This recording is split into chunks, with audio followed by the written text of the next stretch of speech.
Namaste everyone. Welcome to second PUC physics class. We were discussing about the torque acting on a current loop placed in a magnetic field. Any current loop is a closed circuit, right? Namaste, hope you are doing well. Welcome back to the class. So any current loop may be circular or a rectangular shape or whatever it is, it should be a closed loop. When it is placed in a magnetic field and it carries current, we call it as current loop. Some parts of the loop experience force equal and opposite. They don't have any moment. The line of action of forces will be same. So that equal and opposite force makes zero net force, and there will not be any torque also. But some parts of the loop experience equal and opposite force, and that makes a torque. Because the line of action of force will not be in the same point, so they will act at different at different points. So there will be a moment for the whole system. So if you have a magnetic field symbolically represented by lines like this, it's a uniform magnetic field. Equidistant parallel lines represent uniform electric field. And if you place a current loop like this here, then you will find that if a current is passed like this, if you apply Fleming's left-hand rule, we did it, and this experiences a force, current like this, magnetic field forward. So how should I, no, need not apply Fleming's left-hand rule. Current and magnetic field are in the same direction, F equal to BIL sine 0. So that gives you zero force. So force on this is also zero. Even if this whole coil is not parallel to the magnetic field, the plane of the coil, if it is not parallel to the magnetic field, even if it gets tilted a little bit, then this arm and this arm, they will experience an equal and opposite force, and they will not have any arm moment.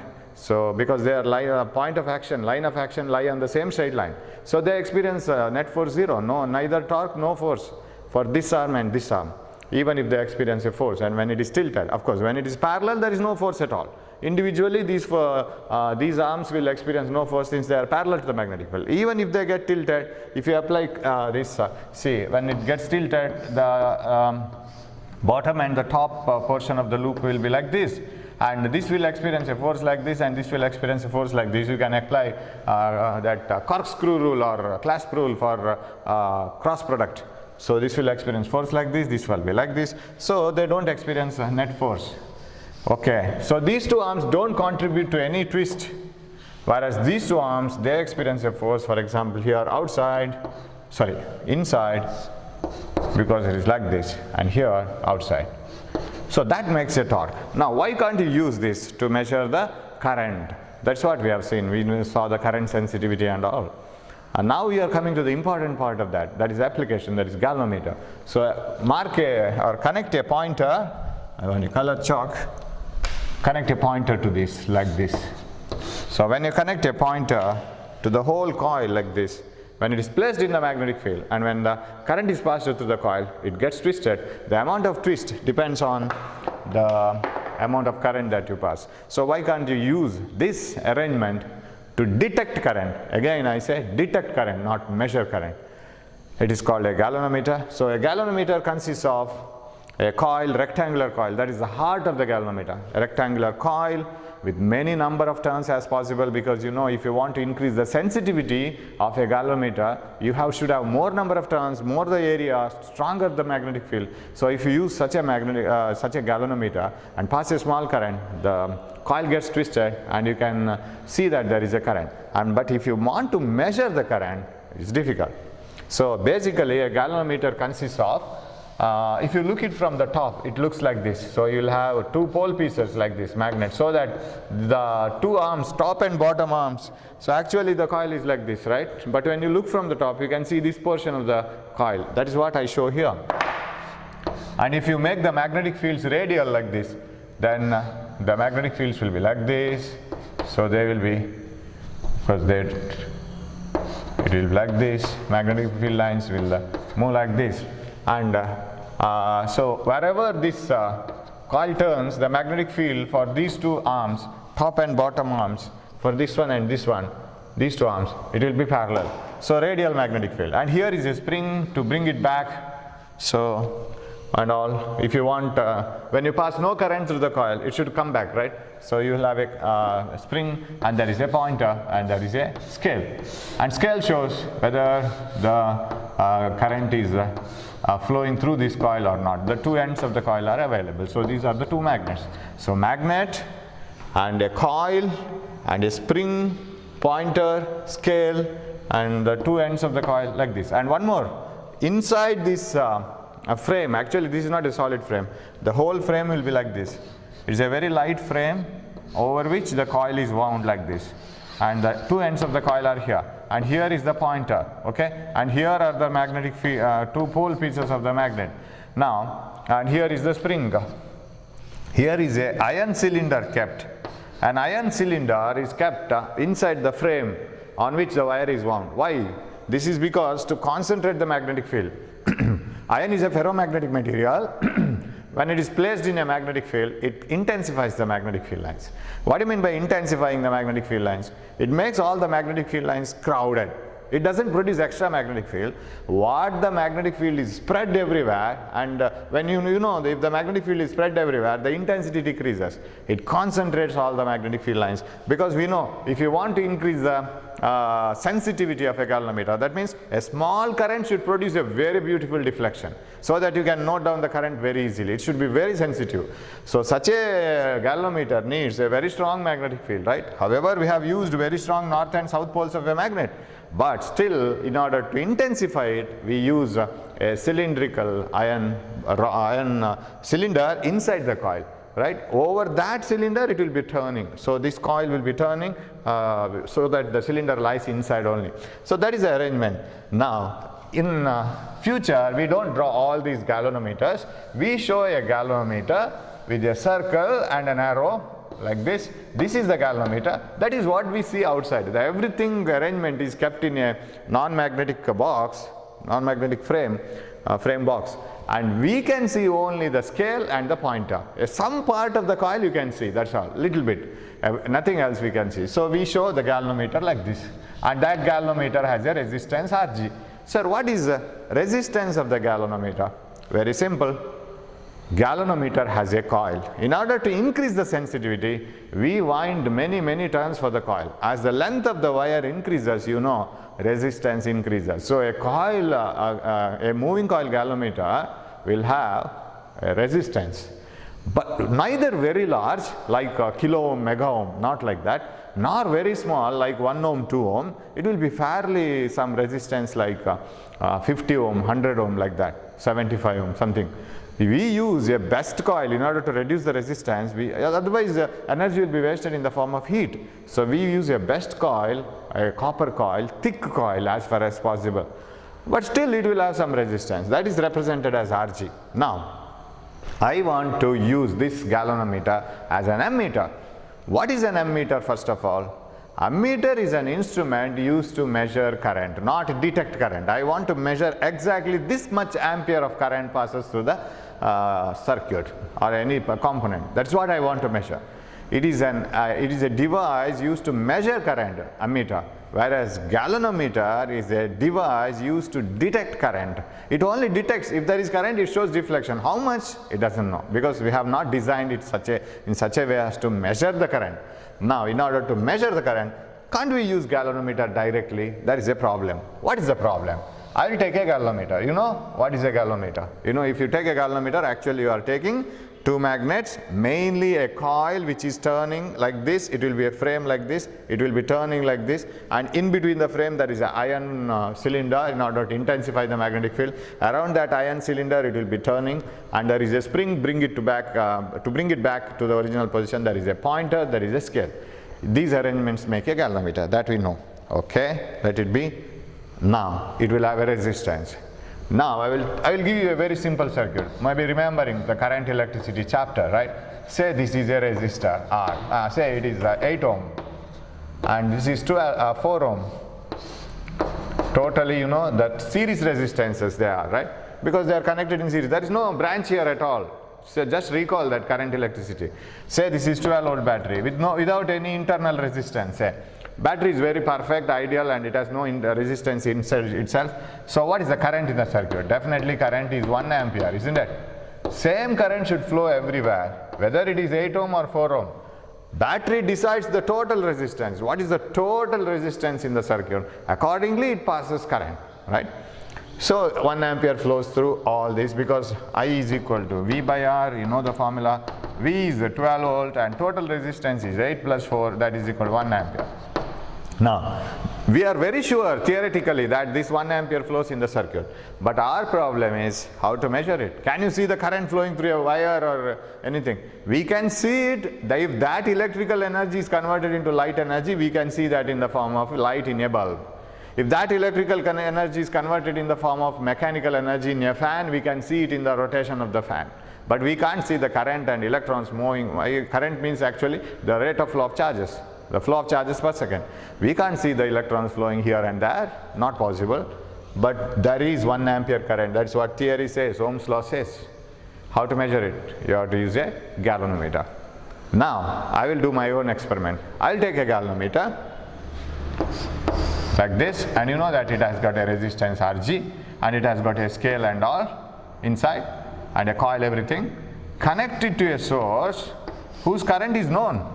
Sir, I have a battery. I am very sure that it passes 10 ampere current, sir. Okay, take it, bring it to the laboratory, connect it to the galvanometer. Now, open the glass of the galvanometer and pass that 10 ampere current. I am very sure that it is 10 ampere, right? Because I know it is my own battery and I have purchased it. It is 10 ampere, I am very sure.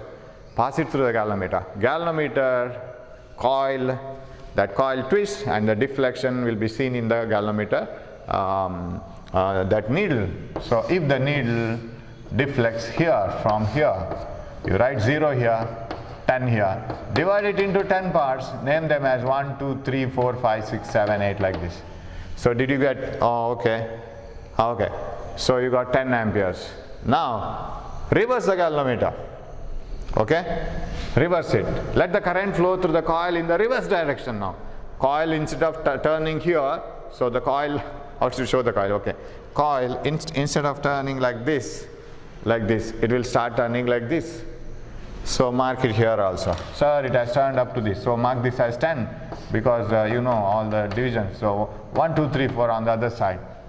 Otherwise coil will be straight like this and the pointer will be showing 0. You see any galvanometer after the practicals start, let us pray God that everything will start very soon, right? You will have beautiful days going to college, doing practicals, talking to friends and all the things, right? Doing mischievous things, let those days come again, right? So when you go to the college and go to the laboratory, please look into the galvanometers again. Most of the galvanometers, they have 0 reading in the center and on either side they can move because coil when it comes to rest, it will be showing 0 in the middle of the scale, and if it takes current in one direction, it twists in one direction, other direction like this. Okay. Now we have an ammeter which can read up to 10 amperes, right? Our ammeter is ready. Take that ammeter, connect it here. Sir, where to connect it? You know, in this series connection here, the current flowing here 1 ampere, here 1 ampere, here 1 ampere, everywhere it is 1 ampere. Remember, recall the things. Current splits only when there is a branch. In branches, in parallel paths, current is different. But in series paths, current is same. Current is same in series connection, but in parallel connection, currents are different. Voltage is same in parallel connection. So here current must be same. So wherever you open it and pass it through this galvanometer, you should get the current, correct? And so what I'll do is, I will open it somewhere here and connect it to this galvanometer, okay? So this is the galvanometer, okay? Here I have a coil and all. Say this is the coil and these are the two ends. So one end I will connect it here, another end I will connect it here. So this current now, instead of flowing through 8 and 4, along with flowing through 8, 4 and 4, it starts flowing through the galvanometer coil and then like this. Now that 1 ampere flows to this. Now we expect that the deflection of this needle is 1 division. But it will not be 1 division, it will be less than 1 division. Sir, that galvanometer was showing 10 amperes and I divided it into 10 equal parts, named each part as 1 ampere. Now when I was asked to measure 1 ampere, it doesn't show 1 ampere, it is showing some 0.5 amperes, sir, 0.3 amperes. What is the problem? Whether that division is not proper, it is proper. Problem is, you see, only when 8 ohm and 4 ohm were in the circuit, current was 1 ampere, correct? And in order to measure that 1 ampere, in that intention, we connected this galvanometer so that that 1 ampere passes also through the galvanometer and the galvanometer measures it, right? That is our expectation. How do we connect that water meter, that unit which measures the volume of liter consumed by consumed in a house? It is connected always in series. You can't keep the that meter device in the house somewhere in the cupboard and expect to take the reading. You have to connect it along in the series path of this pipe. Suppose this is the pipe carrying water to your house from the municipality. You open it here and connect that device and let the water flow through this device also. You have to connect it in series. Actually, I have to show it like this. Like this. Let it flow through the device. Then it shows the reading. So in order to do that, I connected it here with the same intention. I connected it here like this. But I didn't get 1 ampere. Then whether my calculations are wrong, whether galvanometer is going wrong, no. Because when I connect it, I am introducing another resistance. Unknowingly, I am introducing another resistance. This galvanometer coil will have some resistance, say at least some 10 ohm. It's a very good galvanometer. Even if its resistance is 10 ohm, it's a very good galvanometer. Usual galvanometers will have a long coil and they will have 100 ohm and 75, 50 ohm like that. Okay. So when you introduce 10 ohm and an extra 10 ohm, which is the resistance of the galvanometer, what will be the current in the circuit? I is equal to now 12 volt divided by R plus R, 8 plus 4 plus another one here, right? 10 plus 8 plus 4 plus 10, 22. Now how can be, this is almost 2 times 0.5 amperes. Almost I am calculating, not exactly. Now, with the intention of measuring current, we introduced a galvanometer, but galvanometer started changing the parameters of the circuit. It completely changed the resistance of the circuit, completely changed the current. Actually, it is not the job of the ammeter. Job of the ammeter is to just measure the current, not change the current, right? How can you expect the ammeter to change the current in the circuit? It shouldn't do so. It should just measure, right? When you keep the stethoscope on your heart, stethoscope has to only measure the current. Stethoscope has to measure only the heartbeat. It shouldn't change the heartbeat, right? So such a stethoscope should be such a smooth device that it shouldn't change the heartbeat. It should just measure the heartbeat. That's all its job. Ammeter shouldn't change the current in the circuit. It should just measure the current in the circuit. Oh, if it is so, even before introducing the ammeter, even after introducing the ammeter, the total resistance and the total current in the circuit shouldn't change. Then how much resistance you have to introduce here? R equal to 0, isn't it? Otherwise, how can it remain again 12 ohm only even after introducing the galvanometer? So, ammeter is a current measuring instrument, and ammeter is always connected in series in a circuit, right? This is not parallel, this is series, right? In short, if I want to show it to you, in short you have to show it like this: a 4 ohm resistance and a galvanometer, right? This is ammeter, what I call ammeter now. But it is not a very good ammeter because it has started changing the circuit, parameters of the circuit. So, ammeter is a current measuring device. It is always connected in series in a circuit. Once introduced in the circuit, it shouldn't change the total resistance of the circuit, not even current. It shouldn't change the current also. So, an ammeter is always connected in series. A galvanometer cannot be directly used as an ammeter. Of course, galvanometer itself is the heart of ammeter.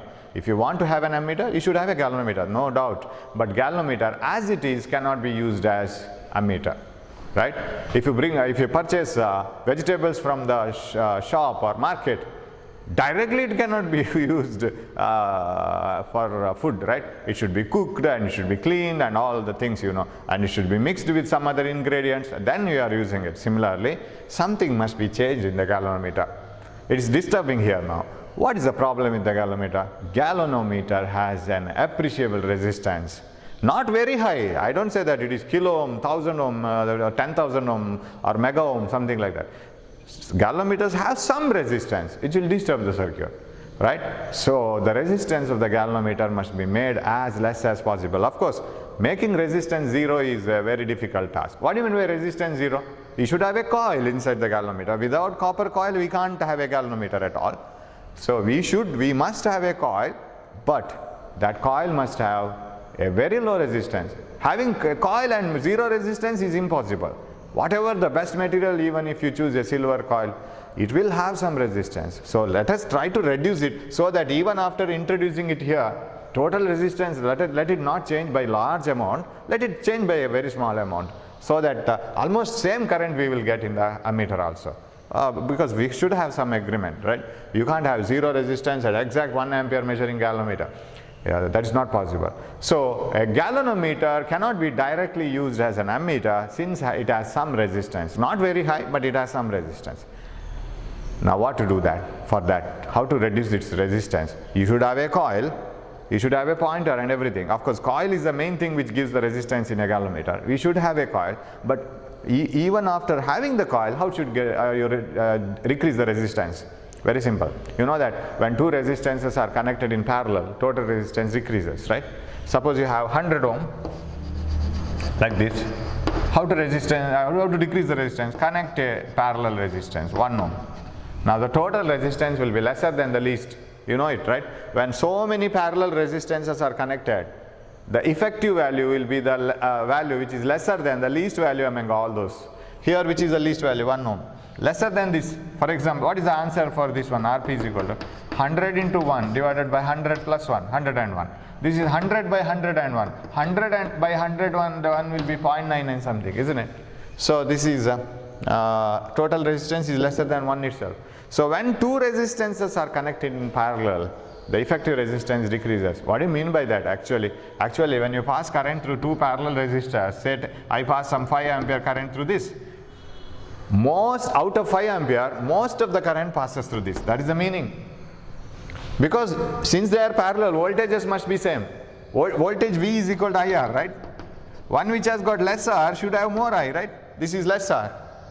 It should carry more I. This is more R, less I. Less current flows through high resistance. More current flows through low resistance, right? Less current flows through high resistance, more current flows through low resistance. That is the meaning. Effective resistance decreases, right? Okay. So how can you, in this conversion of galvanometer into ammeter, that is what we are dealing with. You have to write some few sentences, right? That is very important. Each sentence may be a 1 mark question. Totally it may be a 3 mark question. Conversion of galvanometer into ammeter. So you have to write some sentences. 1. Ammeter is a current measuring instrument. Yes, it is always connected in series in a circuit because that current must flow through that and then it has to measure. Okay, ammeter is a current measuring instrument. It is always connected in series in a circuit, and a galvanometer cannot be used directly as an ammeter because its resistance is not very low. An ideal ammeter should have zero resistance. Ideal is just an imagination. An ideal ammeter should have zero resistance, but practical ammeters must have very low resistance. Since galvanometers have appreciable resistance, or you can write it like this, since the resistance of the galvanometer is not very low, it's not very low, how could you convert a galvanometer into an ammeter? By connecting a resistance in parallel across the galvanometer. Connecting a resistance in parallel across the galvanometer means, of course, connecting in parallel itself is across. Connecting a resistance in parallel with a galvanometer means, where do you connect it? Across the coil, that's all, because resistance of the galvanometer is nothing but resistance of the coil itself. Connect it across the coil. Now, so how to convert a galvanometer into an ammeter? A galvanometer is taken like this. Of course, it will have a resistance of Rg. Now, in order to convert this into an ammeter, ammeter should have a very, very less resistance. Otherwise, it will change the resistance of the circuit, total circuit. So, it will not show the original current then. So in order to reduce the resistance and to maintain the same current in the circuit, original circuit, because remember, ammeter is not a part of the circuit, it is just a measuring instrument, right? We don't carry stethoscope always, it is not the part of our body, right? We use it only when we want to measure the heartbeat, that's all. Similarly, here ammeter is a part of the circuit which is a measuring device, so it shouldn't change the resistance of the circuit. But galvanometers have some appreciable resistance. In order to decrease the resistance of the galvanometer, we connect a parallel resistance, and that is called shunt resistance. Usually in electronics, shunt means parallel. Anything is shunted means connected in parallel. This is called shunt resistance, and it should be as less as possible. Its resistance should be as low as possible. Now, sir, how much value should be the value of shunt resistance? That depends on what the current you are going to measure, because every instrument will have a range. What do you mean by range? What is the maximum value that you are going to measure?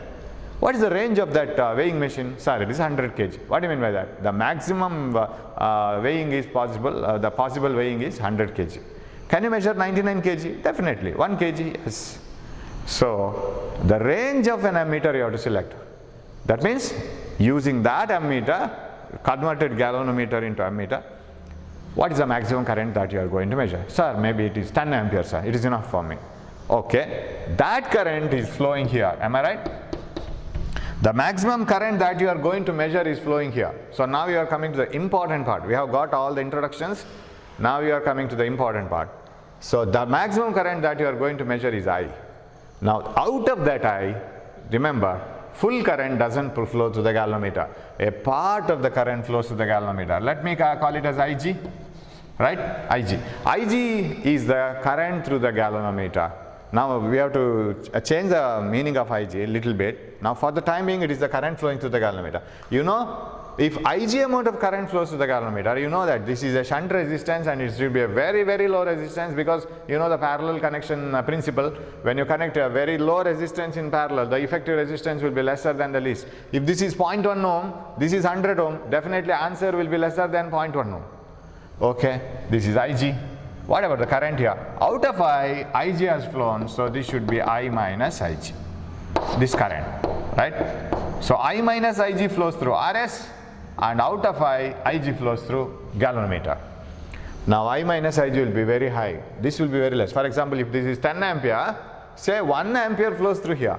9 ampere flows through the parallel path. It is like a bypass road. When a city is growing, and when there are many buildings and parkings and so many problems, immediately the government realizes this, the MLAs and other fellows will get together, they decide to have a bypass, correct? Bypass road should be beautiful, because most of the vehicles will pass through that. When most of the vehicles pass through the bypass, the main road will not be having so much of rush. So that's all, because you can't pass high current to the galvanometer. Now I say I will give some values. Say this is 10 ampere, 1 ampere passes through this, and this is say 9 amperes. You see, I have written all the maximum possible values, because I already have said, you design an instrument always for the current which you are going to measure the maximum. You purchase a weighing machine to the shop which will weigh the maximum value, isn't it? A range itself. Because to weigh some 10 kg and 5 kgs, I have a different weighing machine. To measure 100 kg and 200 kg, I have a different. Why to have such things? You can have a single instrument. First of all, you decide what is the minimum value you are going to weigh, what is the maximum value. So that is range. Put the maximum value itself. So I'll decide what is the maximum current I am going to measure. Accordingly, I select RS, because if I select the highest value measuring instrument itself, then the lower values don't trouble us, isn't it? You purchase a 5 ampere ammeter, then if you want to measure 7 ampere, you have to go for the new one. So I is called range of the ammeter. I don't say that is current to be measured. Why I will say that? I is the range of ammeter. I don't say that I is the current to be measured. I say I as the range of ammeter. Why, sir? Because I may measure 9 amperes also. I may measure 8 amperes, 5 ampere, 1 ampere, isn't it? So 10 ampere is among all the values which I am going to measure using this ammeter, 10 ampere is the maximum value that I am going to measure. It is a range. So that is the word that you have to use when you answer the question. I is the range of the ammeter. What is IG? IG is the range of the galvanometer, because you see, when you pass the maximum current through a ammeter, where should be the needle? What do you mean by range? Range is the maximum possible measurement in that instrument, right? When you have the range itself, the needle should be in the last position. If the needle has to be in the last position, that coil has to turn to the maximum angle, correct? That is possible that when this IG is the highest current that you can pass through the galvanometer, isn't it? Out of 10, what the current flows to the galvanometer is the maximum current that can be passed through the galvanometer. So IG is the maximum current through the galvanometer, or it is the range of the galvanometer, I can say. Maximum current through galvanometer.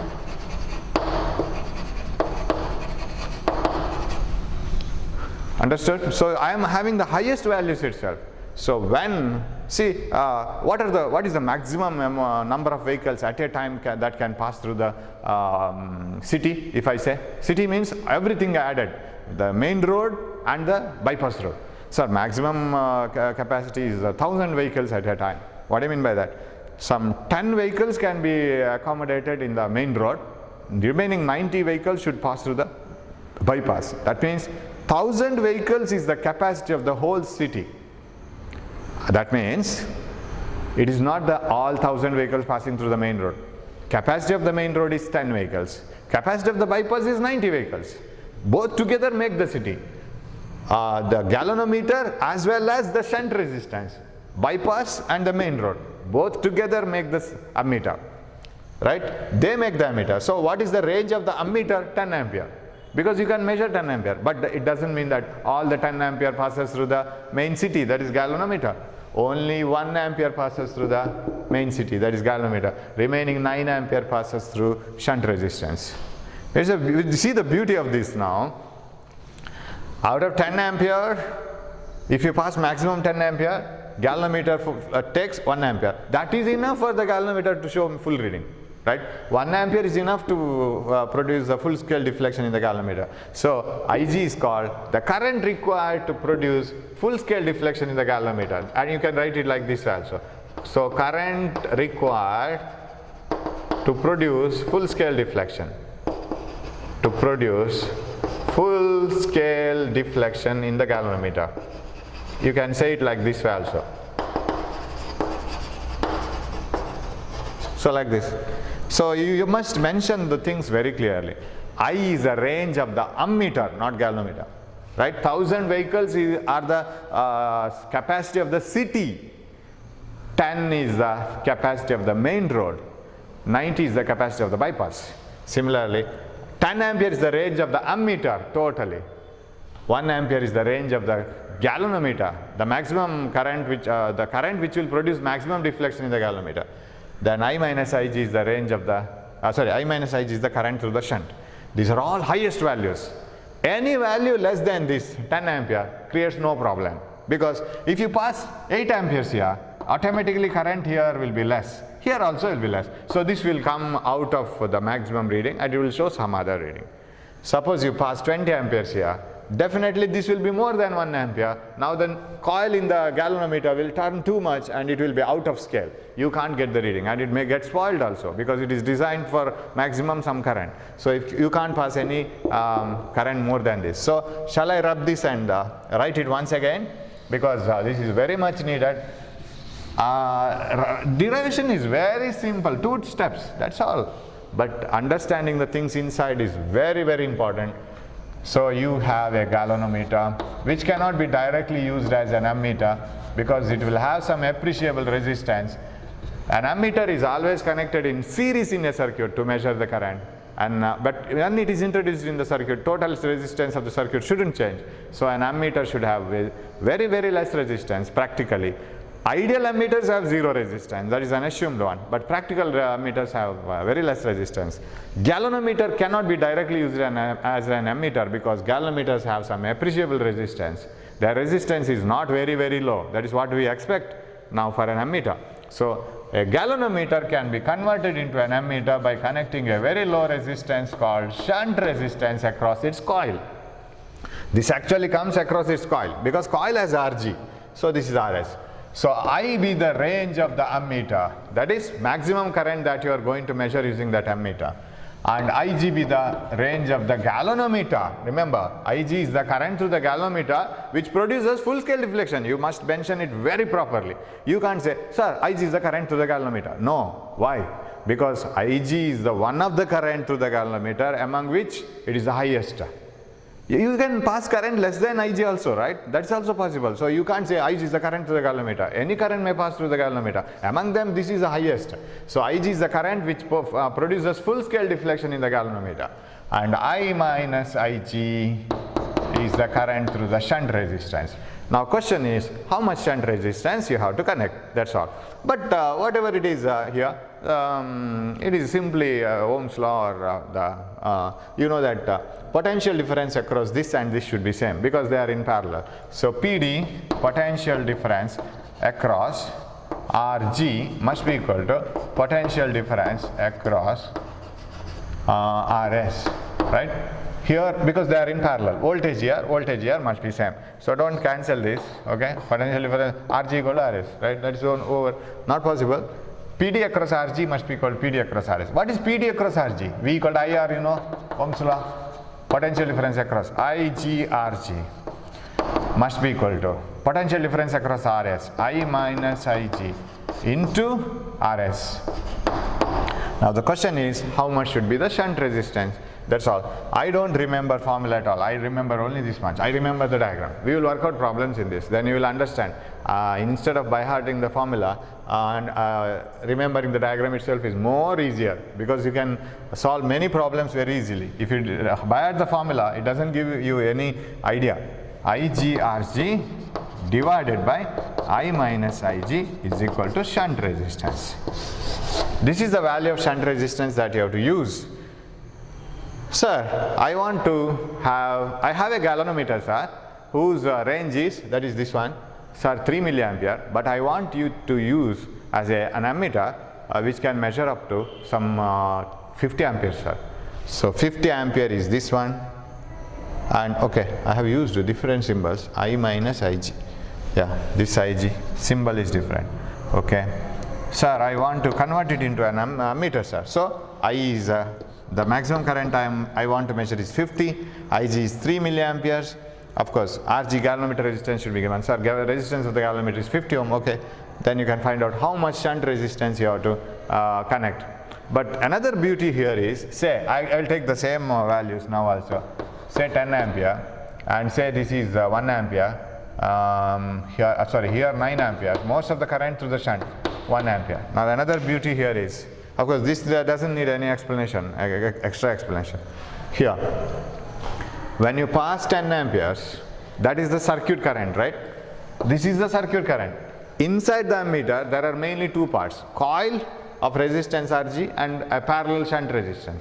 Because to convert it from galvanometer to ammeter, we need this. And among 10 ampere, only 1 ampere will pass through the galvanometer. Now, where will be the deflection of the galvanometer? It will be at the last position, correct? Because coil will turn as much it can and it shows the last position. Now my question is, in the galvanometer, the needle which was here, since it is carrying its maximum current, it shows here 0. Now what should I write here? Should I write 1 ampere or 10 ampere? That's my question. Should I write 1 ampere here or 10 ampere here? That is what I would write here. That is the question. Of course, shall I answer it or shall I leave it to you? Okay, I will answer it now because in the next class I have to go for voltmeter. It is 10 ampere, it is not 1 ampere. Why? Even though this deflection is produced by only 1 ampere current to the galvanometer, we are measuring 10 amperes, right? So wherever the needle goes and stands, we have to write 10 because this is the current to be measured, maximum 10. Then divide it into equal parts, then write 1, 2, 3, 4, 5 like that. Understood now? So So these are the things which I have seen, right? I hope you have followed this. You shouldn't write 1, you should write 10. Now you take, see, this itself is ammeter, this is the whole ammeter. Take this ammeter, connect it in another circuit where the current is say 4 ampere. Now what is the situation? I will use different colored chalks. Say current is 4 ampere now. When the current is 4 ampere, let's say the current through this is some 0.3 amperes. Then out of 0.3, out of 4, 0.3 has gone, then this is 3.7, right? Okay, now the needle deflection will not be up to this, it will be somewhere here. Now what should I write, sir? Should I write 0.3 or 4? You should write 4, isn't it? Why? Because you are measuring 4. So anything less than 10 has no problem, because 4 is the current in the circuit.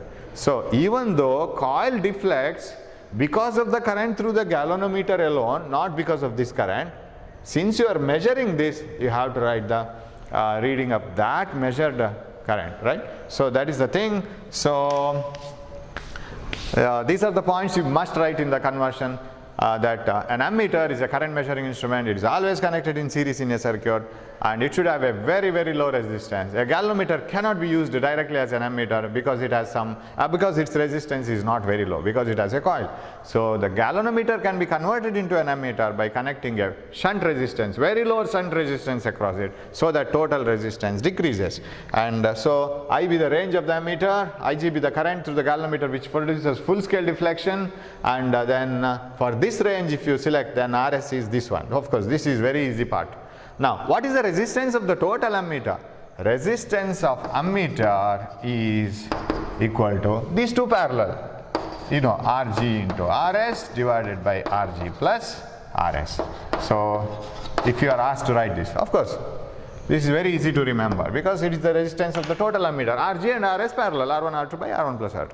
So that's all about ammeter. You may have 1 mark, many 1 mark questions, very tricky questions, and when you solve the problems you will understand how it is. And next we will go to voltmeter in the next class. Thanks for watching my class. Study this properly, don't waste time. Hope you are taking care of your health. We will meet in our respective schools very soon, right? You can meet your friends very soon, let us hope so. So thanks for watching my class. We will meet in the next class with conversion of galvanometer into voltmeter. Thank you.